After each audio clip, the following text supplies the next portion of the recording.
Do you know who you're selling to? I know it's a weird question, but most people don't stop to think of who their ideal client is before they start their businesses. And that's what I want to talk about today. Let's talk about the ideal client. Why is that important? Some people start their businesses from their product, meaning they find a product that they think is going to sell well, and then they go and start looking for their audiences. What I'm posting here today is that it should be the other way around. You should start with who the customer is, who the ideal client is, and then you find products for them or services. This works whether you're selling products or you're selling membership sites or you're selling courses. You must know who your ideal client is first. Why? Because if you know who your ideal client is, you know what their problems are. And if you know their problems and you know how to fix their problems, and they are willing to pay for your solutions, whether they're products or services to fix their problems, then you have a solid business. Not only that, if you know who your ideal customer is, you will know where to go and find them because you know where they hang out. What pages do they read? What groups do they hang out in? What areas are they most likely to see to run into your ads? And last but not least, if you know who your ideal customer is, you know their language. So you can speak to them in their language.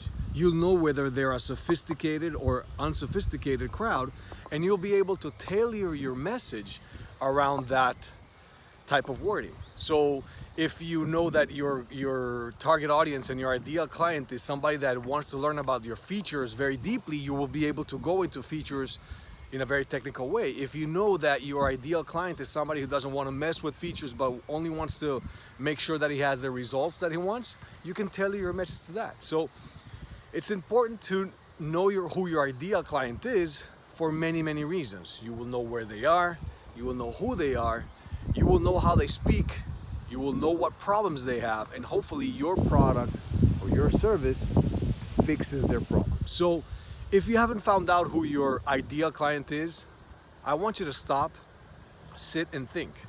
Who is your ideal client? Sometimes, and most times honestly, our ideal clients is ourselves. Why do I say that? For example, if you're somebody who's into hiking or somebody who's into fishing, you might be better off targeting people, if you decide to go in that route in your business, targeting people that like hiking and fishing because, again, you know what they like, you know what they don't like, you know what problems they have, you know what they like to talk about, you know everything about them because you are one of them. So if you don't know who your ideal client is, one of the best places to look is yourself. Who are you? What types of products do you buy? What types of services do you buy? And can you find products and services to offer to those people, something that you would buy? So if you don't know who your ideal client is, again, stop, think who your ideal client is. If you don't know who there is, who are you? Are you the ideal client that you would want to sell to? And tailor your business, your service, your products, your courses around that. All right, so just a quick thought. Who is your ideal client? Find out, make sure you're talking to them, and you'll have a lot of success. All right, I'll see you in the next one.